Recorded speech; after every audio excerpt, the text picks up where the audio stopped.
So earlier in the lecture slides we talked about work done as an object is moved horizontally, and we said that work is equal to force that's applied times the distance over which the object is moved.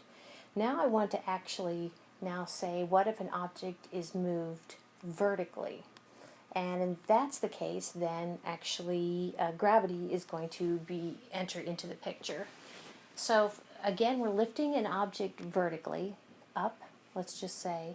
So the work that we accomplish is equal to the force that we need to apply to lift it up times the distance that we lift it up. Well, the force that we need to apply to relocate an object upward actually is associated with the force of gravity. So that force can be calculated as the mass of the object times the gravitational constant due to our acceleration. So that little g is this 9.8 meters per second, or 9.8 meters per second squared. So if I go ahead and substitute this force of gravity in for this force, again relocating an object upward vertically, and instead of distance, if we say we're relocating an object a certain height, we end up with this. The work that's done on the object as we relocate it from a lower location to a higher location is equal to the mass of that object that we lift up, that 9.8 meters per second squared, and the meters, the height that we relocate that object. So let's do an example. Okay, so here we go. Let's just say we are going to lift a stack of books upwards, and we have the mass of those books is 9.07 kilograms, about 20 pounds. And we are going to relocate it 1.52 meters, which is about 5 feet. Remember, I am going to give you formulas for your test, and if we are relocating an object vertically, we're going to use this. The work done is equal to the mass of the object times 9.8 meters per second squared times the height that we relocate that object.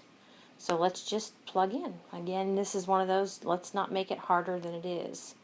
Work performed as we lift those books is equal to 9.07 kilograms times 9.8 meters per second squared times 1.52 meters. Let me go ahead and plug that into my calculator.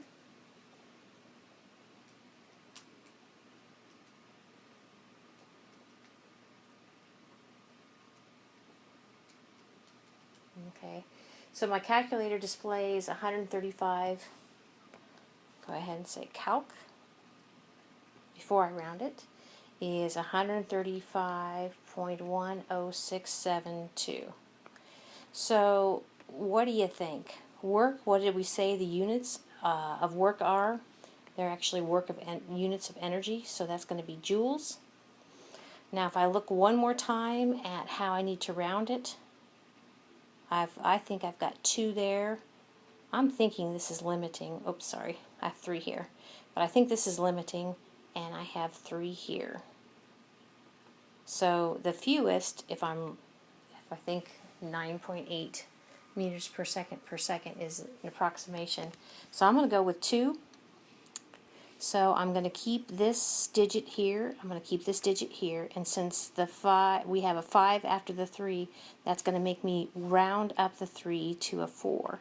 So actually, the best answer, rounded correctly, is 140 joules.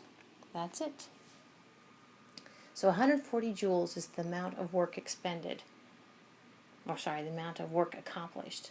So how much energy was expended? Well, guess what? It's the same number.